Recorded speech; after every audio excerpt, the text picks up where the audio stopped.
اعوذ باللہ السمیع العلیم من الشیطان الرجیم بسم اللہ الرحمن الرحیم الحمد للہ رب العالمین وصلی اللہ وسلم علی نبینا محمد وبارک وسلم. اما بعد، السلام علیکم ورحمۃ اللہ وبرکاتہ. سورہ نبا کی تفسیر کا آج جو ہے وہ یہ موقع ہے کہ ہم اس کے اوپر غور کریں. آپ اور میں یہ بات سمجھ چکے ہیں کہ قرآن مجید کو اخذ کرنے کے صحابہ کے ہاں 5 درجات تھے. وہ اجتماع فرماتے، وہ اس کی تلاوت کرتے، وہ اس کو حفظ کرتے، وہ اس پر تدبر کرتے اور اس پر عمل کرتے. تو اسی نہج کی پیروی کرتے ہوئے ہم نے یہ پروگرام شروع کیا ہے کہ ہم صحابہ کے نہج کو اختیار کرتے ہوئے اسی طرح سے قرآن مجید کو سیکھیں گے انشاءاللہ. تو اس سلسلے میں ایک بات جو ذہن میں رکھنی چاہیے وہ یہ ہے کہ جس چیز کا نام استماع ہے، استماع کا مطلب ہے کسی چیز کو غور سے سننا، اور سننے میں یہ بات شامل ہے کہ اس کو سمجھ کے انسان سنیں. ظاہر ہے کہ آپ کے سامنے کوئی جاپنیز زبان میں یا چائنیز زبان میں کوئی خط بہت خوبصورت لب و لہجے میں پڑھا جا رہا ہے اور آپ اس کو سن رہی ہیں، تو آپ اس کو انجوائے تو کر سکتی ہیں، لیکن آپ اس کو انڈرسٹینڈ تو نہیں کر سکیں گی نا جب تک کہ آپ کو پتہ نہ لگے کہ اس خط میں کیا بات کی جا رہی ہے. تو سیم جو بات ہے نا، استماع سے پہلے یہ ضروری ہے کہ ہم اس کو سمجھ لیں. تو ابھی تک جو تیسرا سٹیپ میں نے آپ کے سامنے پیش کیا ہے وہ یہ تفسیر کا ہے. اس سے پہلے میں نے ورڈز میننگز کے اوپر آپ کو ایک آڈیو ریکارڈ کر کے بھیجی اور ساتھ ہی اس کی PDF بھی بھیج دی، پھر لفظی ترجمہ بھیجا اور اس کی PDF بھیجی تاکہ آپ الفاظ سے مانوس ہو جائیں اور یہ دیکھ لیں کہ کس لفظ سے کیا مراد ہے اور اس پوری آیت سے کیا مراد ہے. اور خاص طور پر اس میں مولانا اشرف علی تھانوی صاحب کا ترجمہ بہت مستند سمجھا جاتا ہے، وہ میں نے آپ سے شیئر کیا تھا. اور آج کے اس پروگرام میں مختلف آیات سے مراد کیا ہے، تفسیر کیا ہے، یہ میں نے آپ سے ذرا شیئر کرنی ہے. تو امید ہے کہ آپ اس کی بھی PDF کھول لیں گی کیونکہ وہ میں نے آپ سے شیئر کی ہے. تو اس کو سامنے رکھتے ہوئے آپ تفسیر کے جو اہم پوائنٹس ہیں اس کو میرے ساتھ شیئر کر لیں. تو سب سے پہلے تو زمانہ نزول کیا ہے سورہ نبا کا، یہ ہمیں معلوم ہونا چاہیے. قیام مکہ کے 3 اگر کہا جائیں تو 3 بڑے بڑے دور تھے، اور اس میں سے جو دوسرا دور تھا وہ شدید مخالفت کا دور تھا. اور اس دور میں سے 4 سے 5 نبوی کے درمیان یہ سورج جو ہے یہ اتری، اور مخالفت عام شدید ہو چکی تھی کیونکہ اللہ کے نبی صلی اللہ علیہ وسلم کو حکم ہو گیا تھا کہ فَاصْدَعْ بِمَا تُؤْمَرْ، یعنی جو تمہیں حکم دیا جا رہا ہے اس کو لوگوں کے سامنے کھل کر بیان کرو. لہٰذا بحث مباحثے شروع ہو گئے تھے، گرما گرم گفتگو تھی کہ یہ کیا موضوع ہے، آخرت کیا ہے، یہ کس چیز کی طرف ہمیں بلا رہا ہے، اور یہ کیسی دعوت ہے جس کے ذریعے سے بیٹا باپ سے اور انسان اپنے رشتوں سے ایک دوسرے سے کٹنا شروع ہو گئے ہیں. تو اس طرح سے بڑی سخت تنقید کے اندر آئی ہوئی تھی دعوت اسلامی، اور اس دوران یہ سورہ نبا جو ہے یہ نازل ہوئی ہے. اس کے فضائل کے بارے میں ایک حدیث جو ہے وہ بہت کافی ہے ہمیں سمجھانے کے لیے. اللہ کے رسول صلی اللہ علیہ وسلم نے فرمایا شیبتنی ہودم والواقعۃ والمرسلات وعما یتساءلون واذا الشمس کورت. جامع ترمذی کی روایت ہے، کتاب التفسیر، باب سورۃ واقعہ، حدیث نمبر 3297، 3297 حدیث کا نمبر ہے. تو مطلب اس حدیث کا یہ ہے کہ شیبتنی، مجھے بوڑھا کر دیا، سورہ ہود اور سورہ واقعہ اور سورہ مرسلات اور اما یتساءلون اور اذا الشمس کورت. یعنی اللہ کے نبی صلی اللہ علیہ وسلم نے خاص طور پر 5 صورتوں کا نام لیا ہے کہ انہوں نے مجھے بوڑھا کر دیا ہے. ظاہر ہے کہ ان کے مضامین کی وجہ سے اللہ کے رسول صلی اللہ علیہ وسلم نے یہ بات کی ہے. اب ہم آتے ہیں کہ اس صورت کا نظم جلی کیا ہے. نظم جلی کہتے ہیں کسی چیز کا ڈھانچہ، کسی چیز کا سٹرکچر. جیسے انسانی جسم کا اگر ہم بات کریں تو اس کی ایک ریڑھ کی ہڈی ہے، پورا اس کا ایک نیورو کا جو نظام ہے سارے کا سارا وہ ریڑھ کی ہڈی سے کنیکٹڈ ہوتا ہے، اور وہاں سے اس کی نروز نکلتی ہیں جو پورے باڈی کو کنٹرول کرتی ہیں. تو اسی طرح سے صورتیں جو ہیں ان کا بھی ایک مین سٹرکچر ہوتا ہے، جیسے پورا ڈھانچہ ہوتا ہے، پھر اس میں سے مختلف برانچز یا مختلف چیزیں جو ہیں وہ اس مرکزی موضوع سے جڑی ہوتی ہیں. تو اس بات کو سمجھنا بے حد ضروری ہے کہ صورتوں کا مرکزی موضوع کیا ہے، اور اس کے اوپر صورتوں کا جو نظم جلی، مرکزی موضوع کو نظم جلی کہتے ہیں. اس کے اوپر بہت ہی خوبصورت کام آج کل کے دور میں ہوا ہے، اور وہ ہیں پروفیسر خلیل الرحمن چشتی صاحب ہیں. انہوں نے کام کیا ہے، انہوں نے قرآن مجید کے اوپر ایک کتاب لکھی ہے، قرآن کا نظم جلی. وہ کتاب صورتوں کا ڈھانچہ سمجھانے کے لیے بہت ہی مؤثر کتاب ہے. میں اس سے کنسلٹ کرتی رہتی ہوں، اور میں انشاءاللہ آپ کو جو صورت پڑھاؤں گی میں کوشش کروں گی کہ چشتی صاحب کی کتاب سے استفادہ کرتے ہوئے میں اس کے اوپر بھی آپ سے ضرور بات کر لوں. بہرحال انہوں نے اس صورت کا جو مرکزی موضوع ہے وہ ڈسکس کیا ہے آخرت کا واقعہ ہونا، حق ہونا، واقع ہونا، اور آخرت کی سچائی. اس دن کے اوپر ایمان اور یقین کی پختگی جو ہے اس کا مرکزی موضوع ہے. اب دیکھیے کہ اس کے 6 حصے ہیں. خلیل صاحب بیان کرتے ہیں کہ اس کے 6 حصے ہیں. آپ اپنی PDF کھول لیں جو میں نے آپ کو بھیجی ہے، اور اس کو میرے ساتھ بیٹھ کے ڈسکشن کریں. پہلا حصہ ہے 1 تا 5 آیات، 1 سے لے کے 5 تک، مشرکین عرب کی 6 میں گوئیاں، یعنی وہ کیا کہتے پھر رہے تھے. دوسرا حصہ ہے آیت 6 سے 16 تک، اللہ تعالیٰ کی قدرت کاملہ، اللہ تعالیٰ نے کیا کچھ کیا ہے. تیسرا حصہ ہے 7 سے 20 تک، مناظر قیامت. چوتھا حصہ ہے 21 سے 30 تک، طاغین کا انجام.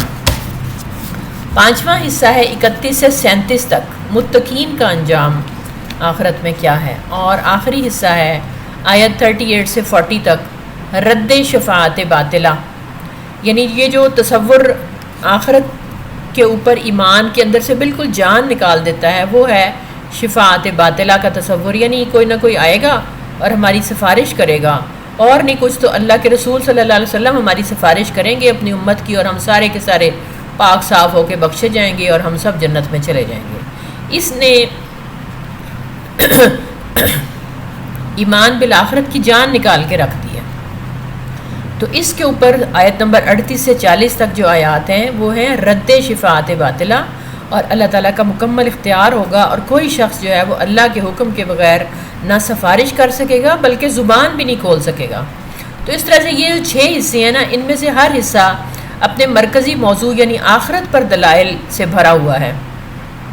اور صورت ایسا محسوس ہوتا ہے جیسے ایک ہار ہے، اور ہار کا جیسے ایک پینڈنٹ ہوتا ہے نا درمیان میں، بہت خوبصورت، جس کو پینڈنٹ ہم بولتے ہیں.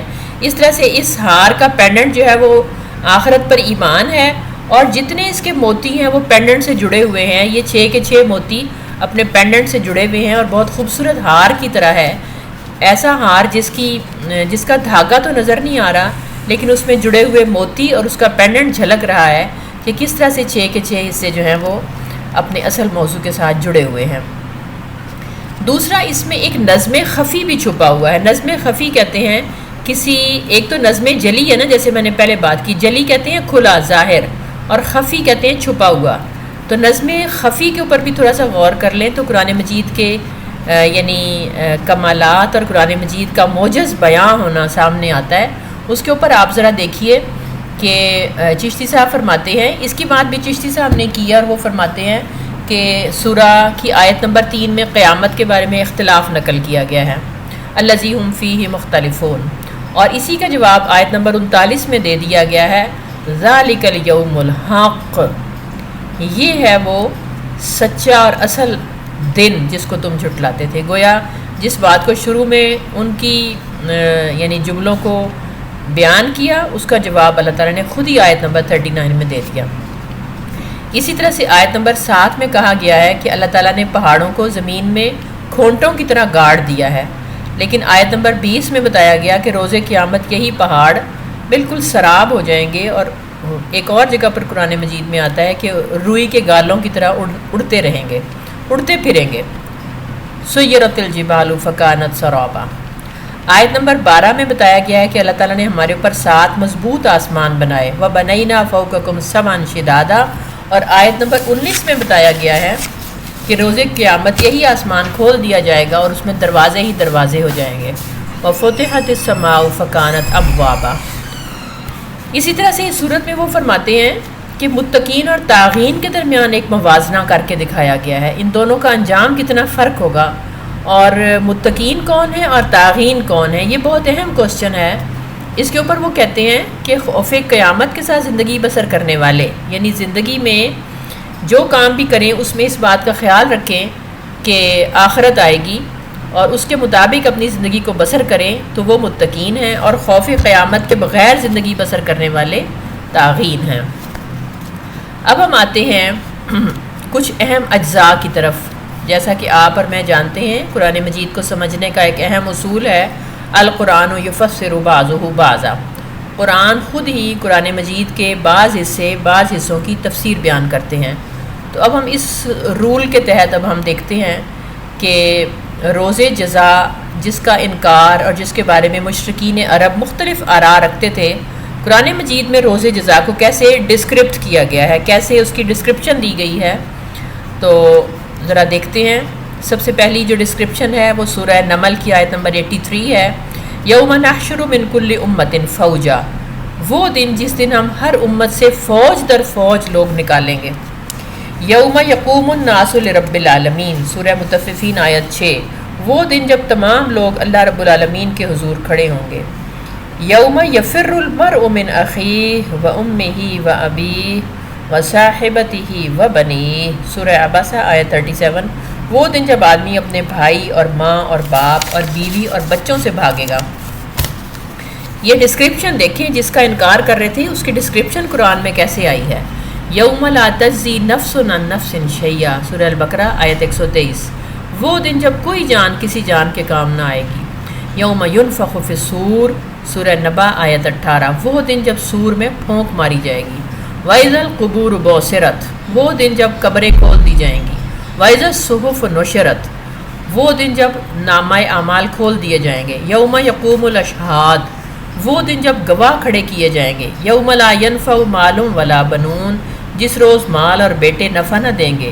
یوم لا یغنی مولا عن مولا شیئا، جس روز کوئی جگری دوست کسی جگری دوست کے کام نہ آئے گا۔ یوم یعض الظالم علی یدیہ، وہ دن جس دن ظالم اپنے ہاتھوں کو چبائے گا۔ یوم ینفع الصادقین صدقہم، وہ دن جس دن سچوں کو ان کا سچ نفع دے گا۔ یہ ہیں کچھ اس روز کی جھلکیاں جس کے بارے میں یہ شک اور انکار کی کیفیت میں مبتلا تھے۔ اب ہم آتے ہیں سراجم و حاجہ۔ سراجم و حاج کس کو کہتے ہیں، ذرا غور کیجئے۔ سائنسدانوں نے ابھی 19ویں صدی میں جو لیٹسٹ دوربین ایجاد ہوئی، اس کی کروڈ فارم تو 14ویں صدی میں دریافت ہو گئی تھی، لیکن 19ویں صدی میں لیٹسٹ دوربینوں کے ساتھ جو کائنات کے مشاہدات ہوئے ہیں وہ بڑے ہی حیران کن ہیں۔ اس سے پہلے اس طرح سے قرآن مجید کے بیانات کھل کر واضح نہیں آئے تھے جتنے اب اس دور میں اس کی سچائیاں قرآن مجید کی سائنس نے واضح کی ہیں۔ چنانچہ سراجم و حاج کی جو بات پتہ چلی ہے وہ یہ ہے کہ سورج کا ہماری سائز ہماری زمین سے 3,30,000 گنا بڑا ہے۔ 3,30,000 زمینیں ملائی جائیں نا ارتھ، تو ایک سورج بنتا ہے۔ ہم سے سورج کا فاصلہ 9,30,00,000 میل ہے۔ 9,30,00,000 میل ہے۔ سورج کا درجہ حرارت 1,40,00,000 ڈگری سینٹی گریڈ ہے۔ کہا جاتا ہے کہ جتنے لیٹسٹ بم انسان نے بنائے ہیں نا، اس طرح کے ایک بم اگر خدا نہ خواستہ کسی جگہ پھینکا جائے تو کئی صدیوں تک وہاں پر معذور بچے پیدا ہوتے ہیں اور پوری کی پوری وہ تباہی کر دیتا ہے اس پورے ایریا کی، جیسا کہ آپ نے دیکھا کہ ہیروشیما اور ناگاساکی میں جاپان کے اوپر جب امریکہ نے بم پھینکا تو اس کے ابھی تک کیا نتائج نکل رہے ہیں۔ تو یہ سیکنڈ ورلڈ وار کی میں بات کر رہی ہوں۔ تو کہا جاتا ہے کہ سورج کے اندر اس طرح کے کروڑوں بم دھماکے روزانہ ہر لمحہ ہو رہے ہیں۔ اس قدر گرم ہے یہ کہ جس میں کروڑوں بم دھماکے ہو رہے ہیں، یعنی پھٹ رہے ہیں بم وہاں پر، اور اس کی وجہ سے یہ اتنی گرمی اور حرارت جو ہے اور روشنی، یہ ہم تک کروڑوں میل دور ہونے کے باوجود اتنی گرمی اور اتنی روشنی ہم تک آتی ہے۔ تو کتنا اللہ تعالیٰ نے اس گولے سے ہمیں کتنے خاص ڈسٹنس پہ رکھ کر انسانی زندگی کو ممکن بنایا ہوا ہے تاکہ انسانوں کو یہاں پر عمل کا موقع دے دیا جائے، اور جب اللہ تعالیٰ چاہے گا یہی سورج جو ہے یہ لپیٹ دیا جائے گا۔ اور کس طرح سے یہ جو سراجم وحاج ہے، اللہ تعالیٰ نے اس کی مختلف جگہ ڈسکرپشن دی ہے۔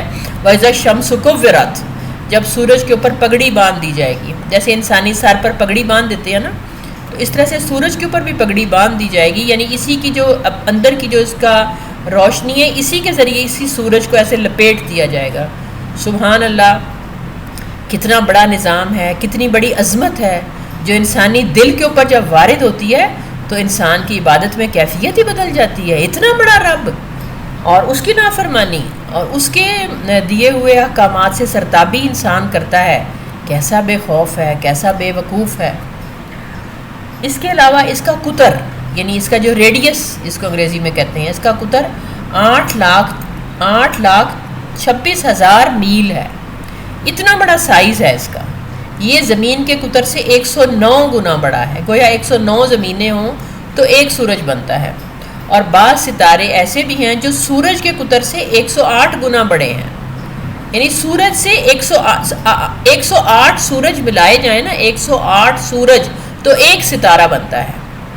اور اسی لیے اسی پس منظر میں پھر اقبال نے کہا، ستاروں سے آگے جہاں اور بھی ہیں، اللہ تو اتنا بڑا ہے۔ اللہ اکبر، اللہ اکبر، لا الہ الا اللہ واللہ اکبر۔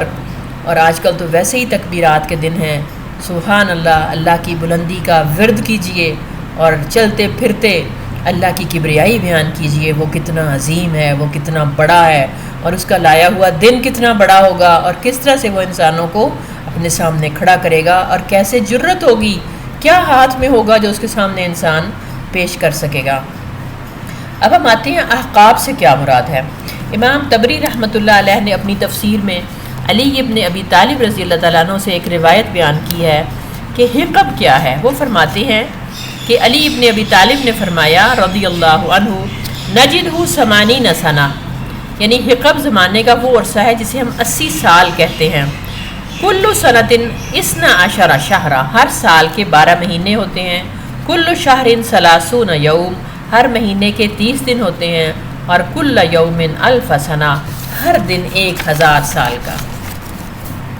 یعنی یہ روایت ہے جو علی ابن ابی طالب سے ملی ہے۔ اس کے علاوہ مختلف مفسرین نے اس بات کو بیان کیا ہے کہ حقب سے مراد 80 سال ہے، اور 80 سال میں سے ہر سال کے 12 مہینے اور 12 مہینے کے 30 دن، اور ہر دن جو ہے وہ 1000 جو ہے نا وہ 1000 اس کی مدت بنتی ہے، کالف سنۃ 1000 سال۔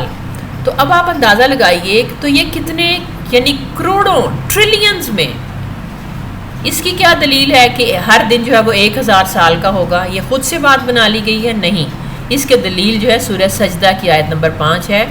اللہ تعالیٰ نے فرمایا وَكَانَ يَوْمٍ عِنْدَ رَبِّكَ أَلْفَ سَنَةٍ مِّمَّا تَعُدُّونَ، تیرے رب کا ایک دن تمہاری گنتی میں 1000 سال کے برابر ہے۔ گویا لابسین فیہا احقابا کا مطلب ہے کہ طاغین جہنم میں مدتوں رہیں گے، کروڑوں رہیں گے، رہتے ہی رہیں گے۔ اللہ تعالیٰ ہمیں اس بد انجامی سے بچائے، اور اللہ تعالیٰ اس بات کی توفیق دے کہ ہم اپنی اس مختصر سی زندگی میں جو عرصہ امتحان کے لیے ملی ہے، ہم اس کو بہت وائزلی خرچ کریں۔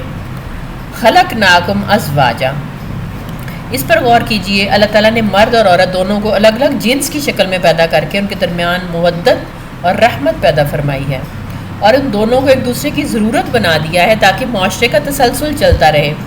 حضرت حسن بصری رحمۃ اللہ علیہ فرماتے ہیں کہ ان جہنم کانت مرصادہ کا مطلب ہے کہ جہنم کے پل پر نگران فرشتوں کی چوکی ہوگی، جس کے پاس جنت میں جانے کا پروانہ ہوگا اس کو گزرنے دیا جائے گا، اور جس کے پاس نہ ہوگا اسے روک لیا جائے گا۔ قرطبی نے اس آیت کو روایت کیا ہے۔ اب جزاء من ربک عطاء حسابا، اس کے اوپر ایک سوال پیدا ہوتا ہے کہ نعمتوں کو اللہ تعالیٰ نے پہلے تو جزائے اعمال بتایا ہے اور پھر عطاء ربانی بتایا ہے۔ بظاہر یہ دو الگ الگ چیزیں ہیں، یعنی جزاء من ربک یعنی یہ تمہارے رب کی طرف سے بدلہ ہے، اور ساتھ ہی کہا عطاء حسابا، بڑے حساب کتاب کے ساتھ یہ بخشش اور عطا بھی ہے۔ تو گویا پھر یہ ہمارے اعمال کا بدلہ ہے جنت، یا اللہ تعالیٰ کی طرف سے عطا ہے؟ یہ آیت کیا، اس کا اصل مطلب کیا ہے؟ تو اس کے جواب میں انہوں نے فرمایا کہ جو چیز کسی کے بدلے میں ملتی ہے وہ تو اس کی جزا ہوتی ہے، اور عطا وہ ہے جو خود بخود عطا کی جائے بلا کسی بدلے کے ہو، یعنی بطور احسان اور انعام۔ قرآن مجید نے ان دونوں الفاظ کو جمع کر کے اشارہ کیا ہے کہ جنت میں داخل ہونا اور اس کی نعمتیں صرف صورت اور ظاہر کے اعتبار سے تو اہل جنت کے اعمال کی جزا ہے، مگر حقیقت کے اعتبار سے وہ بھی خالص عطائے ربانی ہے، کیونکہ انسانی اعمال تو ان نعمتوں کا بھی بدلہ نہیں بن سکتے جو انہیں دنیا میں اللہ تعالیٰ نے عطا فرمائی ہے۔ یعنی انسان کے اعمال تو اتنے محدود ہیں، اتنے کمزور ہیں کہ اللہ تعالیٰ دنیا میں جو کچھ ہمیں دے رہا ہے نا، وہ بھی اس کا بدلہ نہیں ہے، وہ بھی اللہ تعالیٰ کی عطا ہی ہے جو اللہ تعالیٰ انسانوں کو دے رہا ہے۔ تو آخرت کی نعمتیں تو انسانی اعمال اتنے ہو ہی نہیں سکتے اتنے لیول کے جتنی بڑی جنت ان کو عطا ہو رہی ہے۔ بس یہ تو ایک ان کی ظاہری جو اعمال کی صورت ہے اس کے اوپر اللہ تعالیٰ نے قیاس کرتے ہوئے ان کو بہت بڑی بخشش اور بہت بڑی عطا سے نوازا ہے، یہ اس کا مطلب ہے جزاء من ربک عطاء حسابا۔ اس کے اوپر ایک اور بہت خوبصورت نقطہ ہے جو بیان کیا ہے، انہوں نے یہ بتایا کہ اللہ کے رسول صلی اللہ علیہ وسلم نے فرمایا کوئی شخص اپنے عمل سے جنت میں نہیں جا سکتا جب تک اللہ تعالیٰ کا فضل نہ ہو۔ صحابہ کرام رضی اللہ عنہم نے فرمایا کیا آپ بھی؟ فرمایا ہاں میں بھی اپنے عمل سے جنت میں نہیں جا سکتا۔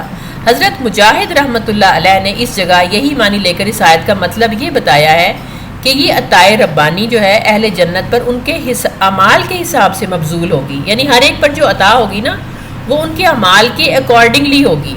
اعمال کیسے ہوں گے؟ اس کا احادیث صحیحہ میں جو بات آتی ہے وہ یہ ہے کہ جتنا کسی کا اخلاص اور کسی کا احسان زیادہ ہوگا نا اتنا اس کے اوپر عطائے ربانی زیادہ ہوگی۔ اخلاص اور احسان دو الگ الگ ٹرمینالوجیز ہیں جن کو قرآن مجید استعمال کرتا ہے۔ اخلاص کا مطلب ہے کہ عبادت یا جو بھی کام دنیا میں نیکی اللہ تعالیٰ کو خوش کرنے کے لیے کیے جائیں وہ صرف اللہ کے لیے ہوں، وہ لوگوں کو دکھانے کے لیے نہ ہوں۔ اور احسان کا مطلب ہے کہ جو کام بھی جو نیکی بھی کی جائے اس کو بہت ایکسیلنٹ وے میں کیا جائے، خوبصورت اور عمدہ ترین طریقے سے اس کو کیا جائے۔ مثلا اللہ کی رضا کے لیے ایک عورت اپنے بچے پالتی ہے تو وہ ان کو خوبصورتی سے، صفائی سے، ان کو بہترین طریقے سے ان کو گھر کو مینٹین رکھتے ہوئے، اپنے خامن کی فرما برداری کرتے ہوئے، خود کو صاف ستھرا رکھتے ہوئے وہ اس زندگی کو گزار رہی ہے، تو یہ اس کا احسان ہے، یعنی کام کو خوبصورتی سے کرنا۔ ہم تو عام طور پر اردو طبقہ احسان سے مراد یہ لیتا ہے کہ کسی کے اوپر احسان کرنا، یہ مراد نہیں ہے۔ احسان حسن سے ہے، حسن کا مطلب ہے beautifully, to do something beautifully, کسی کام کو خوبصورتی سے کرنا۔ تو جتنی اللہ تعالیٰ کی عطا کسی کے اوپر زیادہ ہوگی وہ اس لیے ہوگی کہ اس کے کام میں احسان زیادہ ہے، اس نے جو نیکی بھی کی ہوگی بہت خوبصورتی سے کی ہوگی۔ اگر اس نے کوئی درس قرآن تیار کیا تو اس کو ایکسیلنٹ وے میں جو اس دور کے ٹولز تھے ان کو یوز کرتے ہوئے بہترین طریقے سے اس نے درس قرآن کی تیاری کی۔ اگر کسی نے کسی کو کوئی بات سمجھائی تو اس کو بہترین دلائل کے ساتھ گفتگو میں قائل کیا، یا اگر کسی نے دعوت دین کا کام کیا تو اس نے خوب اچھی طرح مطالعہ کیا، دین کو خود پہلے سمجھا، اپنی زندگی میں اتارا، اپنے بچوں میں اتارا اور پھر اس کو آگے پہنچانے کی کوشش کی۔ مطلب کسی بھی کام کو لے لیں، حتیٰ کہ یہاں تک آتا ہے کہ اللہ تعالیٰ نے فرمایا، اللہ کے رسول صلی اللہ علیہ وسلم نے فرمایا ان اللہ کتب علی کل شیء، ان اللہ کتب الاحسان علی کل شیء، اللہ تعالیٰ نے ہر کام کو احسان کے ساتھ کرنا فرض قرار دیا ہے، یہاں تک کہ تم کسی چیز کو ذبح کرو تو چھری کو تیز کرو۔ یعنی یہ ایک حدیث ہے جو ہمیں بتاتی ہے کہ جانور کو بھی تکلیف نہ دو، تم ذبح کرنے لگے ہو تو اس کو بہت خوبصورتی سے صفائی سے کام کو کرو۔ ہمارے یہاں آپ دیکھیں کہ گلی محلے بھرے پڑے ہوتے ہیں، فضلہ اور انتڑیاں جانور ذبح کیا وہیں پھینک دیا، یعنی ہم بحیثیت قوم کسی بھی کام میں نیٹنس اور کمپلیشن کی عادی نہیں ہے۔ یہ جو نیٹنس اور کمپلیشن ہے اس کے حساب سے اللہ تعالیٰ کی عطا جو ہے وہ انسانوں کے اوپر ملے گی جنت میں، تو اسی لحاظ سے درجے جو ہے وہ بلند ہوتے چلے جائیں گے، جتنا کسی نے عمدگی کے ساتھ کسی نیکی کو کیا ہوگا اس کا خرچ، اس کا اجر زیادہ ہوگا۔ اس کے علاوہ ایک اور بات جو ذہن میں رکھنے والی ہے اللہ تعالیٰ کی طرف سے بدلے کے حساب سے وہ یہ ہے کہ صحابہ کرام کے اعمال کا درجہ بہت بلند ہوگا، حتیٰ کہ کہا گیا ہے حدیث صحیحہ میں آتا ہے کہ ایک صحابی نے اگر ایک مد یعنی ایک سیر اللہ کے راستے میں کوئی چیز خرچ کی ہے تو غیر صحابی ایک احد پہاڑ کے برابر بھی کوئی چیز خرچ کرے گا تو بھی صحابی کے اجر کو نہیں پا سکے گا، رضی اللہ عنہ ورضوا عنہ، یہ وہ لوگ تھے جن سے اللہ راضی ہوا اور جو وہ خود اللہ سے راضی ہوئے۔ وجہ کیا ہے؟ وجہ یہ ہے کہ انہوں نے خود اللہ کے رسول صلی اللہ علیہ وسلم کا زمانہ پایا اور ان کے اوپر اپنی جانیں قربان کی، اور اسلام انہی کی بدولت آج ہم تک اپنی صحیح شکل میں پہنچا ہوا ہے۔ اللہ تعالیٰ ان پر کروڑوں لاکھوں درود و سلام اور اپنی رحمت نازل فرمائے، اللہ کے رسول صلی اللہ علیہ وسلم اور آپ کے صحابہ۔ اب ہم آتے ہیں آخری بات کی طرف، وہ یہ ہے کہ یقول الکافر یا لیتنی کنت ترابا، کافر یہ کہے گا کہ اے کاش میں مٹی ہوتا۔ حضرت عبداللہ ابن عمر رضی اللہ عنہ سے روایت ہے کہ قیامت کے روز ساری زمین ایک سطح مستوی کی طرح ہو جائے گی، جس میں انسان، جنات اور زمین پر چلنے والے پالتو جانور اور وحشی جانور سب اکٹھے ایک ہی جگہ کھڑے کیے جائیں گے۔ پھر جانوروں میں سے بھی اگر کسی نے دوسرے پر ظلم کیا ہوگا تو اس کا بدلہ دلوایا جائے گا، یعنی کہا جائے گا کہ تم اس سے بدلہ لو۔ حتیٰ کہ حدیث میں آتا ہے کہ اگر کسی سینگ والی بکری نے بے سینگ والی بکری کو مارا ہوگا تو اس کا بھی بدلہ دلوایا جائے گا، اور جب اس ساری عمل سے فراغت ہوگی تو اللہ تعالیٰ تمام جانوروں کو حکم دے گا کہ مر جاؤ، مٹی ہو جاؤ، اور وہ سب مٹی ہو جائیں گے۔ اس وقت کافر یہ تمنا کرے گا کہ کاش میں بھی جانور ہوتا اور مٹی ہو جاتا۔